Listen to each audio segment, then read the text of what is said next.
gonna give you guys a hint. This video is gonna be really short. Alright, day 3 of PAX. Oh my goodness. It was way too short. It was, oh my god, it was just incredibly short. Alright, first of all, daylight saving times happened like at 2 o'clock in the morning.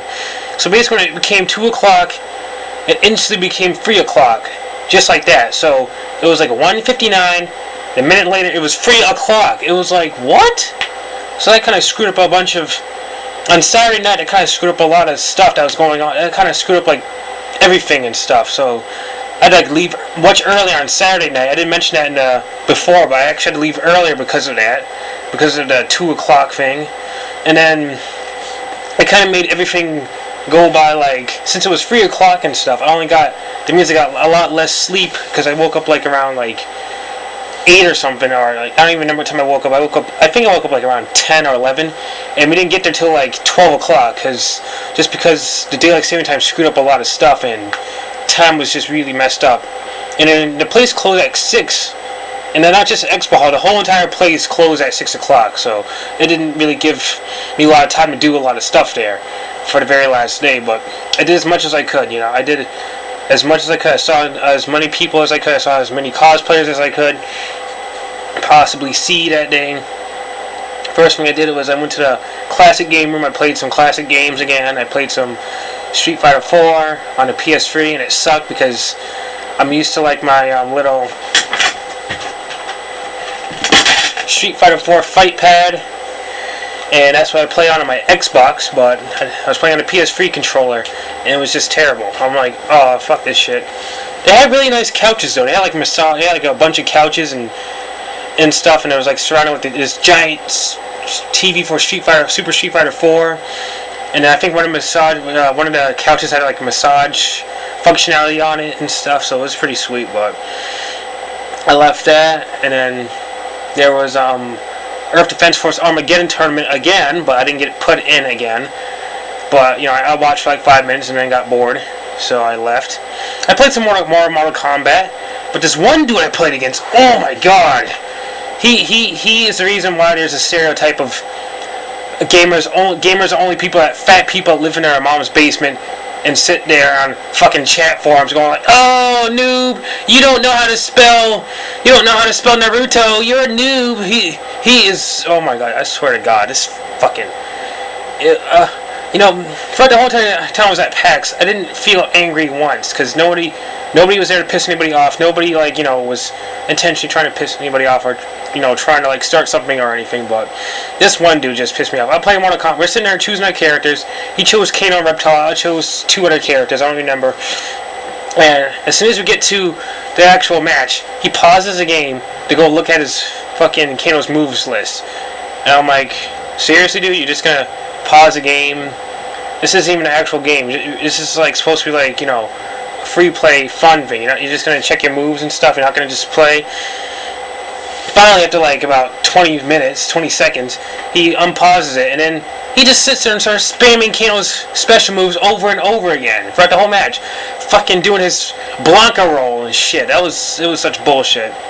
You know, I tried to do as best as I could and stuff, and not spam moves, but he just kept fucking spamming the moves, and he ended up winning.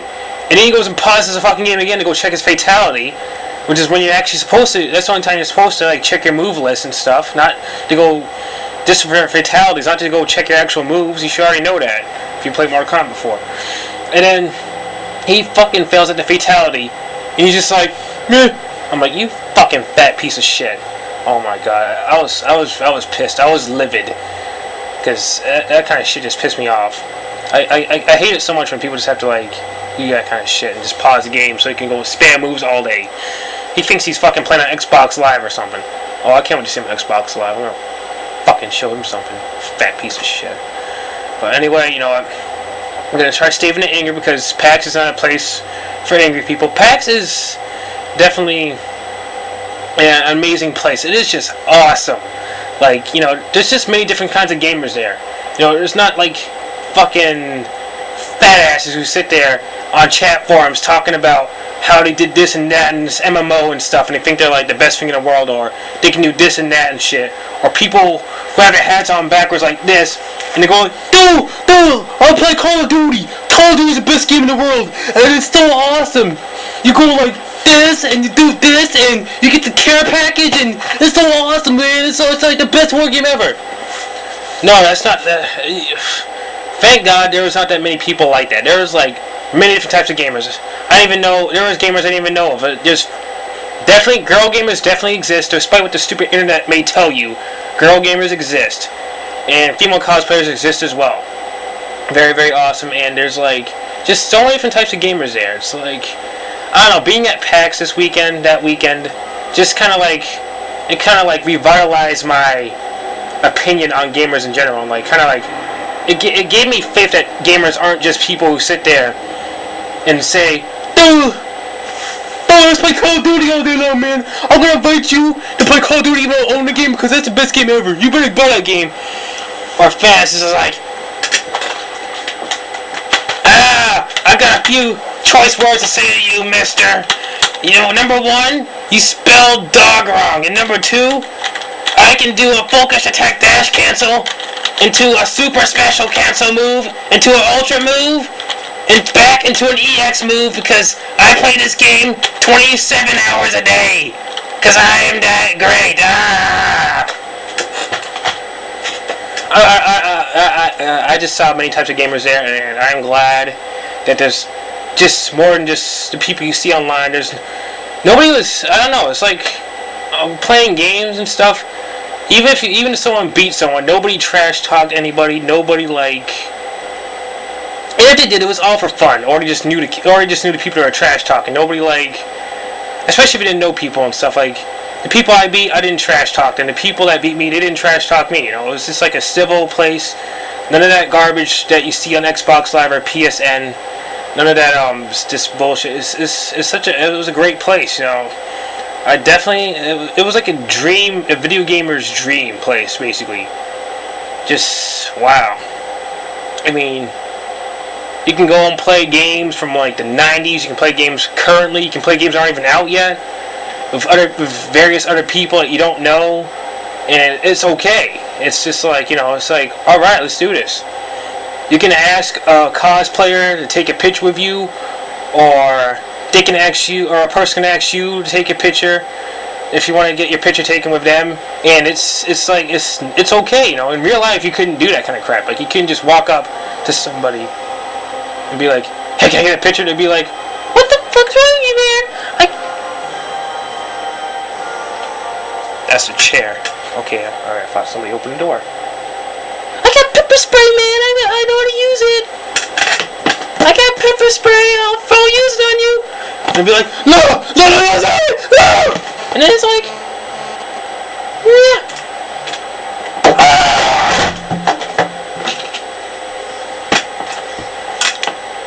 Hello? Hey, Michael. What? Peggy just called me to come in on Saturday. That's all I thought we had. Yeah, I do. I do have something to do on Saturday.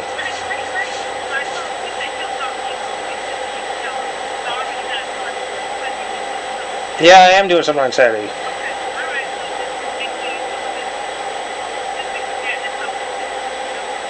Okay, fine.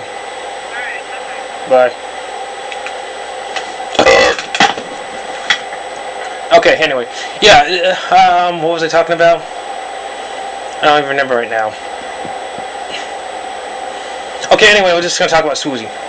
Yes, I did get my rematch with Swoozy, and it was amazing. It's like a free round match. First person to get 3 wins is a winner. And we both had 2 rounds on each other each. He was Ken, I was Zangief once again. And luckily I had my secret weapon, which was actually this, but I couldn't get that out of the bag in time. But I had this with me, and I'm just like, yeah, I'm going to use this. So basically we're just going back and forth like this, and just throwing off moves every once in a while, occasionally like just blocking or missing completely, and just throwing back moves back and forth and trying to see who's going to win, because neither of us had any health left. It was just one of those kind of matches. I'm just sitting there freaking out, I'm sweating. Swoozy's sitting there, he's commentating, and playing at the same time. I'm just like, oh god, oh god, oh god. So I did this little thing. I did this move I practiced a lot on my at home and stuff.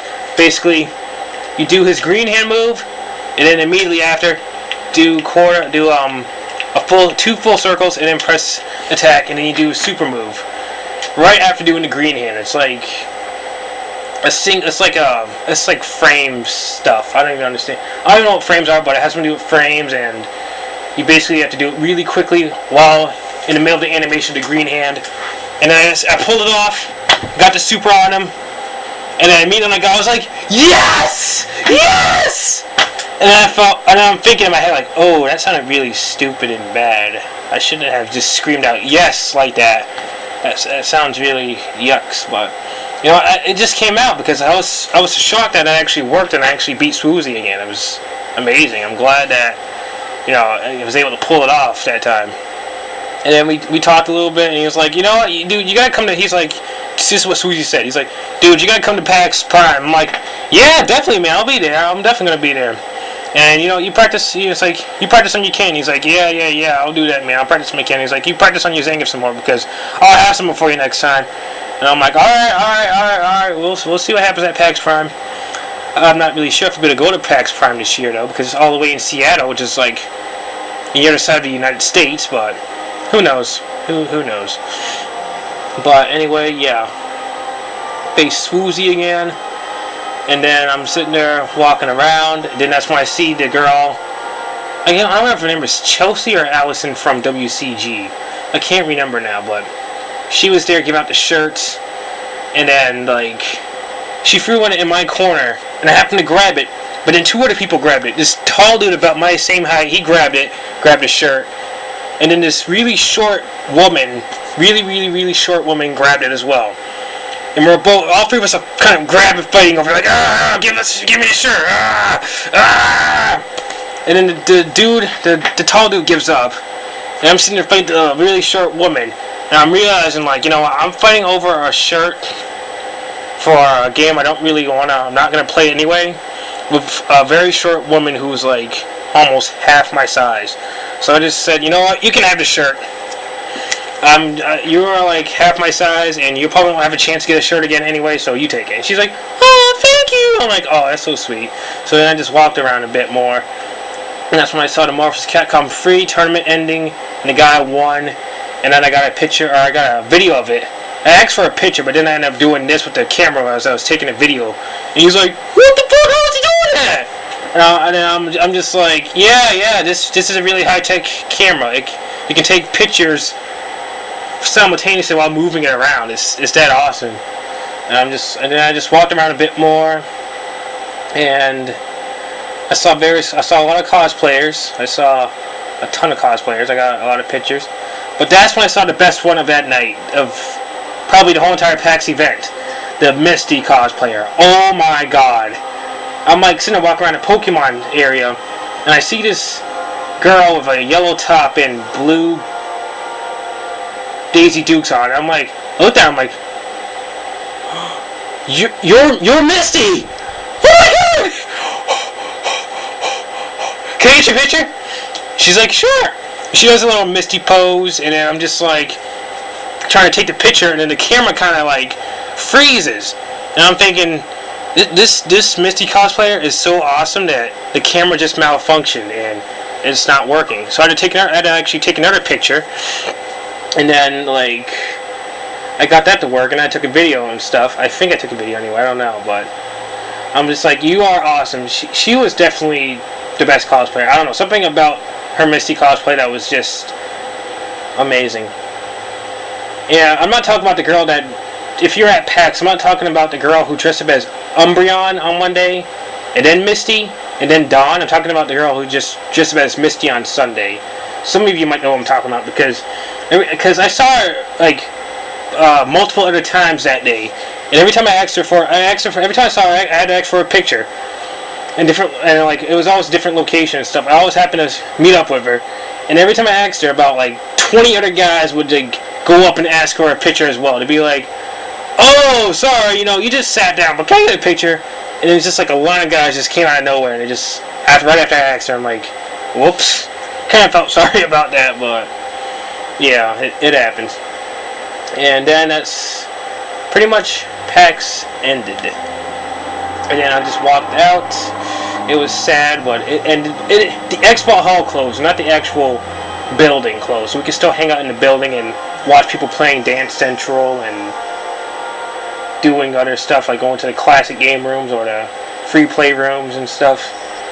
So I was walking around, and that's when I heard dance music, and that's when we see the Big Daddy and the little sister dancing, and it was awesome. I'm just like, this is PAX, yes! It was definitely, it felt like such a PAX moment. Even though it was my first time going to PAX, it was like the epitome of what PAX is. Seeing the Big Daddy and little sister dancing, Lady Gaga, and Poison. No, not Poison, the train song. Yeah, that song. Dancing that, it just felt the epitome of PAX.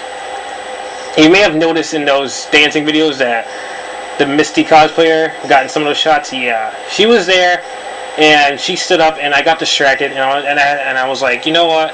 Let me try to get the Misty cosplayer and a dancing big sister, Big Daddy and little sister in the shot at the same exact times. That's what I tried to do, and I tried adjusting it so that I could actually get them both in the shot.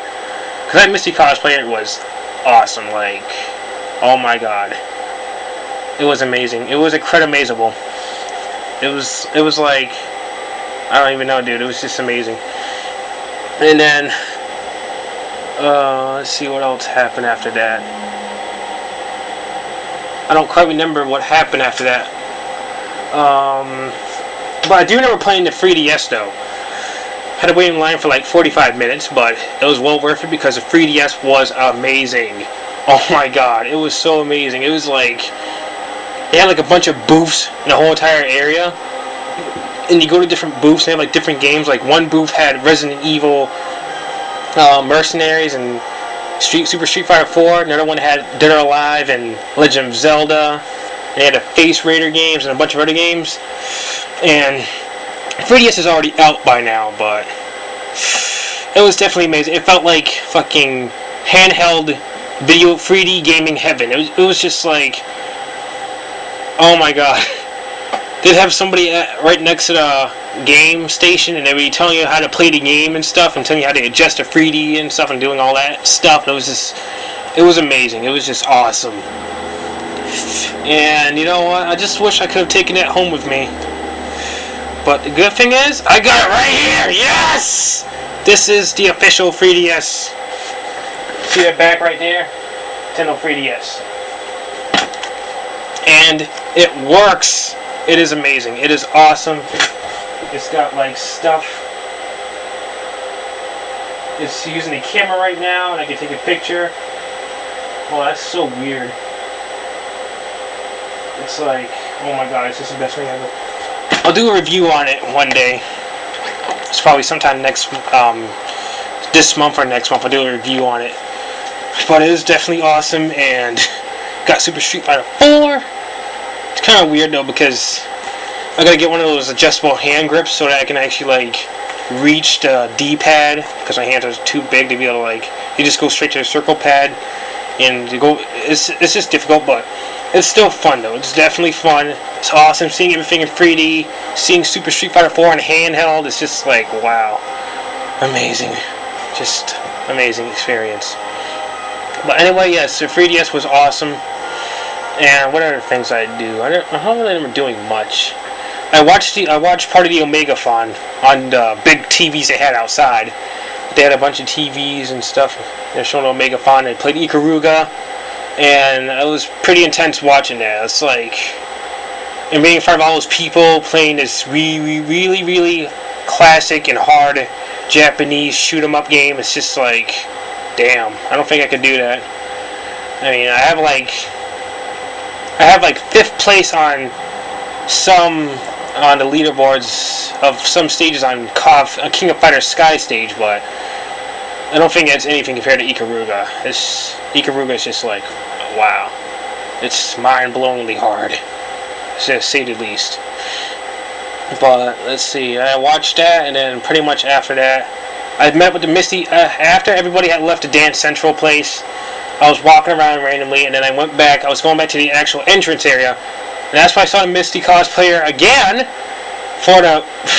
I was starting to get afraid that she might call a restraining order on me or something. We just kept meeting up randomly, and I always asked for a picture. And I'm just like, I said, okay, can I have one more picture? Just one more. She's like, sure. She was with her boyfriend, and they were walking out. And I just said, thank you very much for putting up with my craziness, and thank you for, taking all the pictures and stuff. She's like, oh, no problem. I'm just like, oh, awesomeness like toast. But yeah, then finally it was time to leave. I mean, I got a few more shots of stuff like the BioShock Infinite creature that was going like this. And then, actually no, right before I left, there was a booth right behind the BioShock Infinite statue. And they basically had like all the musicians and artists that were at the concerts for the weekend there. And MC Frontalot was there. I want to get a picture with him. And he was like taking stuff apart and taking stuff down. And I waited for like 5 minutes just sitting there and watching. And then I'm like thinking, he's probably really busy now. And I don't know, it's like almost time to go anyway. So I'm just going to walk out slowly. But then all of a sudden I see the, I don't remember any of the people's names from the group, but I got the bald guy from Metroid Metal. He was there. I saw him. I'm like, oh, hey, dude, can I get a picture? He was like, sure. And he did the pose and stuff. And I'm just like, awesome. Got a picture of him at least. And honestly, out of all the pictures I took at PAX that weekend, that was probably the best one. It was the best looking one in terms of like not being blurry and looking clear. The Misty one, the last Misty one you'll see in the credits was pretty good, but that one with that guy from Metroid Metal, it was the clearest one. It was just amazing. But yeah, anyway, then I left and I took the taxi home. It's only like 7:30, I think, but yeah, I took the taxi home, and instead of costing $20 like it did on Saturday night, it cost like fucking $36, $38. I'm like, damn. Cost way more than last night, but I don't know, whatever. I had the money on me. I had plenty of money on me, so I just paid it. I went home, and it felt so weird being back there at my sister's condo and just sitting there with no PAX, nothing to do. Like, it just feels so weird going back to the reality and going back to the real world. It's like you're expected to just leave PAX and then just go back to the real world. It just feels so wrong, but it had to be done. Such a magical dream world. Definitely go again next year. And hopefully I'll be able to make it to PAX Prime. But that's all the way on the other side of the United States, like I said before. So it might be kind of difficult getting there. But anyway, before I end the video, I'll show you some swag. Like I said in the actual video for day 3, I got this Vindictus / Dragon's Nest bag. A pretty lady with the green dress was giving them out, so I'm like, I'm taking one of these. And I got it. And it was awesome. Sadly though, the bag ripped during the Star Wars shirt giveaway thing, and this is what happened, so yeah. No longer attached. Very difficult trying to carry it. And I got this poster for Red Faction. I don't really feel like taking it out, but for you guys, I will.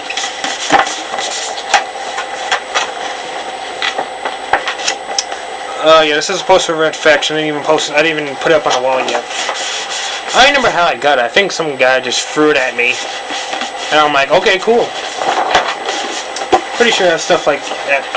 I'm pretty sure that's how it works at PAX. People throw stuff at you and you take it.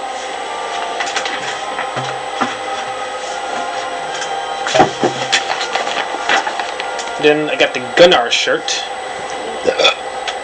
It still looks way too small though. I don't think it's gonna fit me. It's a nice red shirt though. But yeah, it's a Gunnar shirt.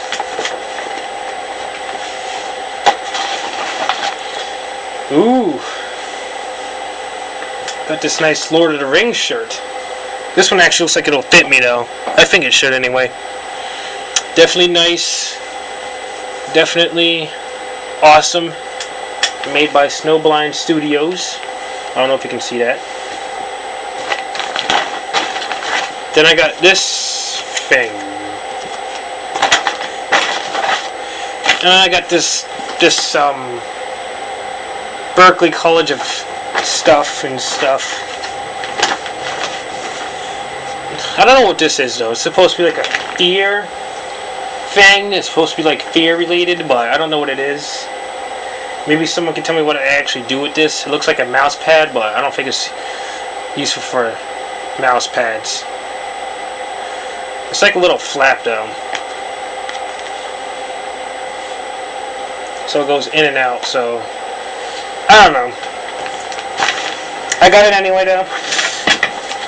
And the last two items I got was this little pin right here. PAX EAST Patriot Memory 2011 pin. It's got a silhouette of a very attractive looking lady on it.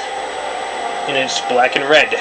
Very interesting. Very, very interesting. I wore this on all day pretty much when I got it. And then I got this lanyard. Oh yeah, I got this wristband. I don't wear wristbands though, so I don't know what to do with it. Then I got this lanyard for League of Legends. My buddy Enzek Toku and all of his LAN party friends play this game all the time, League of Legends. I just watch them play it though. I don't really get into all that RTS stuff. You're supposed to get these free badges on it, but I never participated in that, so I never got the badges, but got this lanyard anyway. And maybe I'll wear it one day. I don't know. But yeah. Let me zoom out. PAX was amazing. PAX was definitely, I've said it before in the video, but I will say it again. PAX was the greatest, I don't know, just the greatest experience ever. Like, I've been to so many wrestling events. I've been to wrestling events where I've, like, shaken hands with John Cena, or I've actually met his dad many times. One of my first times meeting John Cena's dad was at a WWE event back in, like, 2008, and, you know, I told him, like, kind of what one of my dreams was to become a professional wrestler, which is something I'm training at right now. And then he's like, alright, cool, man, that's awesome to have. You go for it. And then 2 years later, I happened to be, like, doing an internship, sort of, at the same company, at one of the same wrestling promotions he works at. But anyway, that's a different story. But yeah, you know, I've been to many WWE events, I've been to concerts, but just PAX was just amazing. It was. I wish I could have experienced more of it though. I didn't experience enough of it. I wish I could have found a panel that I could have gone to that I could have enjoyed. I don't know. Just definitely next year I'm going to play a lot more video games. I'm going to have a lot more space on my camera so I can capture more footage and HD quality too. Because all the stuff you see was like in standard quality definition, which is not that good. But everything next time will be in HD quality. Everything's going to be awesome. It's just, PAX was just amazing. It, like, seriously, it changed my opinion. It kind of changed my opinion on gamers and stuff. It's not just people going around trash talking people and trying to start shit up about this and that, or trying to say someone's stupid because they think that Resident Evil 5 is the best game ever, or Resident Evil 4 is the best Resident Evil ever, or just, you know, just none of that crap. You know, just going there to play games never played before, play games that aren't even out yet, play games that you've been playing since 1994. It's just, wow, PAX was amazing. I wish it didn't have to end though, but sadly it did. Oh yeah, also, with the Big Daddy and Little Sister, it's like, they're sitting there taking pictures and stuff, and then I'm like, you know what, I gotta do this. So I quickly take off my hat, I try putting the Big Daddy's hat, I'm like, can you wear this hat? And he's like, sure. And he puts on the hat, and then the Little Sister's like, what's Fatal Fury? And the Big Daddy's like, oh, it's a fighting game from like it's a fighting game from the 1990s, and Terry Bogard wears his hat. I'm like, yes, he knows about Fatal Fury and Terry Bogard. And I got to take the video, and it was awesome being able to have the Big Daddy wearing on the Fatal Fury hat. It was just like, it was one of the highlights of that day. Besides the Misty, and besides being able to beat Swoozy again and seeing him in general, just that was awesome though. That was definitely awesome. That was incredible, amazing. But anyway, oh yeah, I didn't mention that when I saw Swoozy again, oh man, he's wearing on his hat. He's wearing like this Spider-Man hat. I think it was either X-Men or Spider-Man, or it was something Marvel related. And he's wearing it on like this. So I'm wearing my Fatal Fury hat, and I take my hat and go like this. This showed our opposites and stuff or something. I don't know. Put it like this, and that's when we face each other again. It was awesome. And I got some awesome pictures of him in there too. One where he's looking right at the camera. It was awesome. But anyway, I'm gonna end it here. PAX is done. PAX East 2011 is done forever. So you're not seeing any more footage. There's nothing else to show. I'm sorry it's taken a month, literally a month, because of stupid uploading problems and this and that and the other. And there's so many issues going on with the uploads, but it is done now. I'll now get back to doing normal Let's Real Life videos, and definitely going to do a Let's Play next. I'll give you a hint on what the Let's Play is. It's going to be a game that I played at PAX. That's all I'm going to tell you, but we're doing a Let's Play after this. And right now I'm going to go eat some pizza. And right now you can go watch the credits. So, yes.